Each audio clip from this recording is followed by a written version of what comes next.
Hello guys and welcome back to episode 3 now of the Charlton Athletic Career Mode. So we do have this game today against Accrington Stanley, and this leads me on to address something that a lot of you guys commented from episode 2, and that was that you wanted me to sim a lot less games and play pretty much every single game. That was the general vibe from the request that I got from you guys, but I do understand you, I completely understand where you're coming from, but I did set out to get Charlton to a Champions League final and win the Champions League. Now, if I were to play every game, bearing in mind there are 46 league games, plus all the cup fixtures, pre-season tournaments, all that kind of stuff. If I were to do that, I would literally have to play like 200 games of single player career mode, so it's just impossible. I will try and play at least one game every single episode, so don't worry.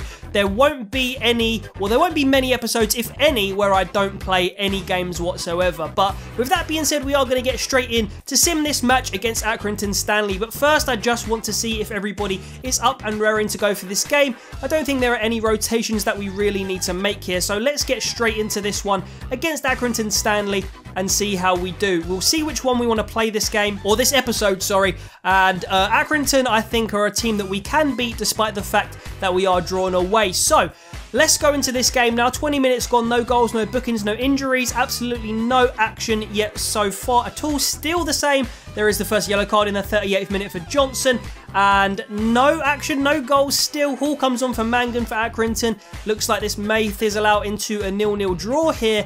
I wonder if anybody can grab a goal for us late on in this one. It doesn't look like it, and actually that did just end up being a 0-0 draw with Accrington Stanley, so that is a point on the board away at home. In League 1, every little helps, but we were hoping to maybe nick a goal in that one, so we will move forward now to the first game that we're going to play, and that is a home match against Peterborough United, another one of the title contenders in League 1 that is going to be very, very important to get 3 points off them. So a lot of you guys as well were asking about Chris Solly, why wasn't he captain for the last episode. I will make sure to put him as club captain for when he comes back from injury, but if you remember last time he got injured, and this is the extent of his injury, and he has got a torn hamstring, which means he will be out for 2 months, so we do have to cope for the moment with Anthony Deekstill, and I'm actually quite excited to be able to get to use Deekstill, hopefully raise his rating a little bit so that he can be used in the future, because he's a very promising young player for us. So we are going to go with this lineup. Taylor and Grant are looking a little bit knackered,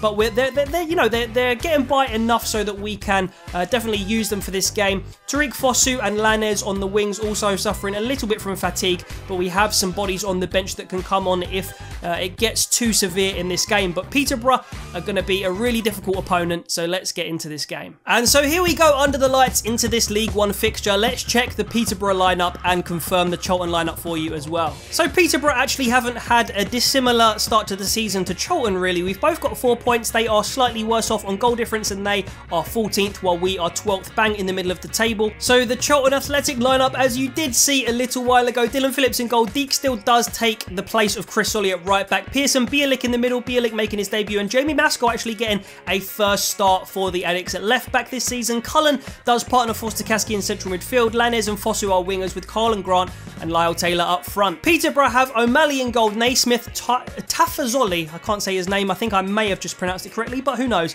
Yorworth, Denton is the back four for them. Dembele, Madison, Woodyard and Walker are in midfield for them, and Ivan Toney and Cummings up front. Very, very difficult opponent we've got here. Madison is going to be a key player. I did stick him on the transfer hub list so that we can watch him, maybe sign him in January if we need to. And for now, though, he is the enemy, he is the opponent. Let's get into this game and see if we can win. Bit of space for Deek still. Carl and Grant, again, lots of bodies between him and any sort of chance here. And it's going to be Josh Cullen who feeds to Stokowski and straight through to Lyle Taylor, who was prevented from pulling the trigger. It's Lanez. Lanez finds a ball over here to Grant. Grant's going to have a little pop shot. Oh, thought that had soared into the top right corner, but it just goes wide from Colin Grant. Actually, I just got the first look at his game face there. It actually looks remarkably similar for a player who's down this low in the leagues to what he looks like in real life. But anyway, that was a really nice shot from him, and it just goes the wrong side of the post. Here we go. We've just managed to win the ball up the pitch. There's a lot of space here if we can utilise it. It's going to be Grant who can see lots of space over here. It's Lyle Taylor. Why did he take that touch? That was so unnecessary. Cuts back inside. Shoots. And it's a save from the keeper. I don't know why that ball, first of all, went to Lyle Taylor, because there was somebody in much more space than him. Second of all, why when it did go to Lyle Taylor, he took that touch. It was a horrible, horrible touch from Taylor. And unfortunately, we don't get the goal that we deserved from that. But we have got a throw on now. Grant, and it's going to be forced to Kasky, and just dispossessed before taking the shot. Putting on the pressure here, Charlton. A lot easier to get chances at goal, and that one hits the bar. It was a weird shot. I think it was from Cullen in the end. It was from the number 24. Just a little sort of, almost like a miss-hit, like a slice with his left foot, and it just dipped onto the bar of the Peterborough keeper, and it actually was beating him. So if that was just a little bit lower, could have been 1-0. Ball comes in here. It's towards the head. Oh, it's hit the bar from them this time. I didn't see who it was towards the head of, but it was a header that was contacted with brilliant pace from the Peterborough attacker, and it just hit the bar. Dylan Phillips was beaten, but here we go. Let's try and get a counter-attack, because we have had most of the possession in this opening half. Nicely found. It's Lanes here.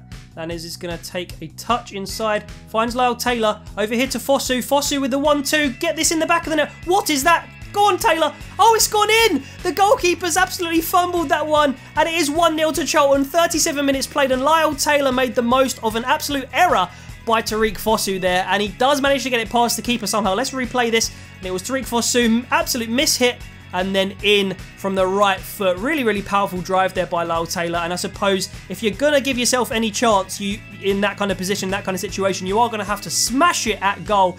Exactly what Lyle Taylor did, and he puts the Addicts 1-0 up. I believe that is his third goal of the season. Let's see. It's actually his second. So Lyle Taylor looking like a very lethal striker for Charlton this season. Cummings finds Dembele. Dembele with a nice ball. It's going to be away from Deeksteel, and Deeksteel doesn't make good contact on their header away, and just within 3 minutes, and I don't know why he's done the Cristiano Ronaldo celebration. Get over yourself, mate. But they have equalised. It only took 3 minutes for them to reply. Ball came out wide here. Dembele put this nice cross in, away from Deeksteel, straight into the path. And what a fantastic instinctive header from the striker there. And it is 1-1 now. We need to get another goal. We have a throw on here. Tariq Fosu is going to find Maskell. Maskell gets the ball to Cullen, and that is the half-time whistle gone. 1-1 at the break. Unfortunately, they replied instantly to Lyle Taylor's initial goal, and it is 1-1 going into the break. Let's try and get into the second half and score against Peterborough yet again. Oh no, they've won the ball here. Is he going to get the shot off? He is. He hits the post. Wow, what a shot that was. And that one's wide on the follow-up from Tony, but the initial shot was really nice. Would have stung the palms of the keeper had he made the save, but it just hit the post and then put wide, like I said, by Ivan Tony. We need to get a foothold in this game now. Maskell can see lots of space over there for Lanes. Finds a nice ball over to him as well. Lanes inside now. It's going to be forced to Kasky. What's he going to do with it? Finds a little gap inside. Can Grant get the shot off? He can't. Just took the wrong touch there. And unfortunately, no goal for Charlton still in the 70th minute. Forced to Kasky coming forward now. Can he spot the run? Oh, perfect ball there from Forced to Kasky to Colin Grant inside to Taylor. Oh, it's a poor pass, but Taylor gets the ball in the back of the net. 2-1, 78 minutes played. Time to perfection, supposedly, in terms of that trophy title there. But Lyle Taylor gets a brace in this game. Nice finish, and I thought that we'd messed it up, but we do make the most of it, and Lyle Taylor has surely now won this game. 12 minutes to hold on to this lead now still. Let's hope we can grab 3 points at the Valley on our debut game of playing at the Valley rather than simulating. Marcus Maddison now tries to find a through ball over here, but Jamie Maskell deals with it. Jamie Maskell also finds Forced to Kasky, who tries to really quickly release Lanes down the right. No, not again. Oh, it's a really nice goal. And Peterborough yet again reply to our goal that takes us 1-0 up. And now it is 2-2. And we have 8 minutes in the game now to make sure that we get another goal and seal 3 points at the Valley for the Addicts. Yeah, little through ball there. And a left-footed finesse shot past Phillips. Really accurate. And Jason Cummings gets his first goal in League One. Let's now use our substitutes. We have brought on Marshall and Vetokele to hopefully get us back in this game. As Josh Cullen comes forward here, we have a chance here. It's over here to Cullen. Cullen's cut inside, and now there's got to be a goal. Oh, somebody put this in. No way. I can't believe that didn't go in. We've still kept possession, though. And actually, we might have lost possession. Maskell loses out to Walker, and this is going to be a pass all the way over here. It is going to be swept up, though, by Forced to Kasky. Let's go one more time, guys. Come on. Last attack now. It's going to be a through ball over here to Vetokele. Vetokele inside to... Oh, I thought he'd made a run. It's going to be one more pass. No, wait. We've got the ball. Come on, Vetokele. Yes! 3-2. And in the last minute of the game, with the last kick of the game, in fact, Igor Vetokele, the super sub, manages to get a goal to put us 3-2 up, and what an important goal that could be in the grand scheme. What a celebration as well. Very, very sexy indeed. And 3-2 is going to be the final score now in this League One clash. Charlton 3, Peterborough 2. Let's go. Lovely finish there, Vetokele. Well played, son. And there we go. Full-time whistle blows, and we have managed to secure 3 points by the skin of our teeth in that game, and what a way to win it. And Peterborough was certainly a very, very decent opponent. They managed to get some good goals through Madison, and I can't remember who scored their second one, but that was also a very good goal. Nice goal off the post with the finesse, and Lyle Taylor probably the man of the match there. Let's have a look at the final stats in this match. So yeah, Lyle Taylor, man of the match. Vetokele, 8.4, really, really good impact sub. Marshall only getting a 6.5. Everybody else getting 7s and 8s, including the substitute, Carlton Grant, or sorry, the player who was substituted off Carlton Grant, almost getting a 9. Fosu, though, had a very, very quiet performance. So Josh Morris, who I was recommended to scout, is only a 67 rated on the game at 26 years old. Not much room for him to grow his rating, so probably not a player I'm going to be looking at for the purposes of this game. And Marcus Maddison is probably somewhere here as well. If we search this, yeah, here he is, 24 and 70 rated. He could be a good player at this level, but again, I think that the player we've just signed, Lanez, he's a lot younger, the same rating, and in the future, he may be utilised better than someone like Madison. So we're probably not going to sign those two players,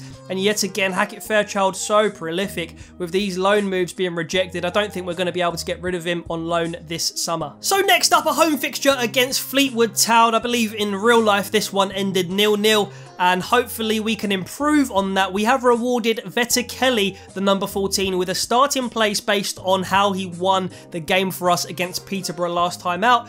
Taylor actually gets a goal within 18 minutes. That's really good to see. Hopefully we can hang on to this lead, maybe add to it. We're approaching half time now. Nothing else has happened. Marnie and Ward have come on. Sars come on for Bauer, and it's still 1-0. Fosu doubles our lead. The number 11, I believe, gets his first or second goal of the season. Marnie actually pulls one back for Fleetwood Town, and Vizay would love that. But unfortunately for Fleetwood Town, they have lost at the Valley to Charlton, and that's great news for us. Another 3 points on the board. And as you can see here, we are advancing all the way through to deadline day. We're going to get deadline day over and done with. We are not planning on bringing anybody into the club, and we are not planning on bringing anybody out of the club either. There's another loan offer here for Yao. Guaranteed nobody will be able to sign Yao or Hackett Fairchild before the window closes, but that's fine. We'll accept it. We'll see if anything happens. If it does, I'll obviously let you know. But for now, let's tick down these 10 hours on transfer deadline day. So there we go, the transfer window is now shut, and surprise, surprise, we could not ship Yao or Hackett Fairchild out, so they are going to hang around and potentially be utilised in a bit part sort of role in the squad this season, at least until January. And we do have this away game against Southend that we are going to sim. Hang on a minute, what's happened here then? This isn't good, is it? I don't know what's happened, but we seem to be in some sort of glitch. Oh god. So, as you can see on the screen, there is some sort of glitch right now that I can't seem to get out of in any way. And I hope that it saved our progress automatically. Otherwise, potentially we might have to redo some of the stuff we just did. Let's find out. Okay, so the good news is that the game against Peterborough is fine. That still counts, but the game against Fleetwood, we are going to have to re-sim. So we're going to have to redo the transfer deadline day stuff. Into this sim then, and Lyle Taylor, yet again, puts us 1-0 up against Fleetwood. Forster-Caskey gets booked in the 10th minute, and hopefully we can have just as good a result against Fleetwood here as we did in the last game. I believe we won 2-1 just now. So let's see if we can replicate that. Still 1-0 going into the 60th minute now. Pierce has been booked. A few subs being made, and Joe Aribo this time gets on the score sheet rather than Tariq Fosu. Will they pull one back through Dean Marnie? They do, but it is not through Marnie, it is through Husband, and just in the 90th minute, what you don't want to see is a injury to Pierce. I hope that is not too serious. Okay, he's only out for 3 days, so that is absolutely nothing to worry about. Let's redo this transfer deadline day business then. And luckily, we've managed to achieve identical results to the situation before it glitched, basically. So we did get a 2-1 win against Fleetwood, and we did not manage to get rid of Yao or Hackett Fairchild yet again in the loan window. So now we do have this game against Southend, which we are going to hopefully sim now. Literally, the glitch has happened again. What is going on? Why has career mode got this glitch in it? It's so annoying. I've literally just had the same glitch twice in a row. Wow, okay, third time lucky here, and we have actually managed to pull off a loan for Hackett Fairchild on this time, on this run, sorry. And Rico Hackett Fairchild has accepted a 1-year loan move to Wisla Krakow, which means he's going to Poland. That's fine. At least we managed to get one done, and at least that means that you can get one done if you just persist. So the third time now that we've completed deadline day, and what I'm going to actually do so that we don't have to do this again is save the game at this point so that we don't get that same glitch, and if we do, I can just load it straight from the situation before the Southend game now. So finally, we are going to manage to get into this game against Southend. Now this is Chris Powell's Southend United, who in real life lost to Charlton 2-0 at their place. So hopefully we can replicate that, or at least get the 3 points. And 20 minutes played, Hopper actually scores. Lainez, I still can't say this guy's name, but he does equalise for us, so it's 1-1. Will we take a point? Maybe. I don't know how good Southend are meant to be in League One on this game. He actually gets a red card, Lainez, but Grant puts us 2-1 up after the red card, and if we get the 3 points, I'll take that minor inconvenience of the suspension, and yes, we are going to have to take the inconvenience of the suspension because we have won the game 2-1, so that's all in all 3 points, which is great. So maybe Mark Marshall will come in for the next game and get a chance to prove why he should maybe still be selected over Lainez. But the last thing we're going to do is just simulate these training drills. As you can see, certain players, Grant, Deekstill, etc., have already raised their rating by quite a bit. There we go, Aribo as well, only got a D, but he does go up after his shot power, and I think attacking position there increased. Now, these are all going to be 70 rated, I'm sure, by the end of the season. But for now, we are going to reflect on a very, very decent month in League One, where we are in third place, have only lost one game, which was the opening game to Sunderland. Wickham lead the way, surprisingly, and Sunderland in the other automatic promotion position in second. Luton, Coventry and Scunthorpe are the other teams that occupied the playoff positions, and down here at the bottom of the table, you are looking at Walsall, Bristol Rovers, Plymouth Argyle and Blackpool in the relegation zone.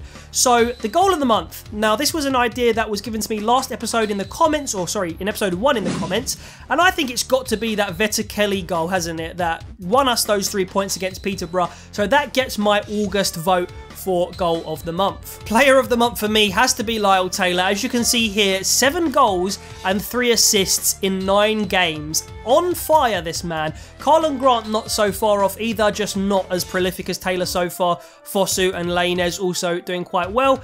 And yeah, Lyle Taylor easily for me the player of the month. So that is going to be it for episode 3 of the Charlton Athletic Career Mode. Make sure you leave a like on this one as always and subscribe to the channel, and I'll see you in the next video on the channel. Take care of yourselves, everybody, and sweet.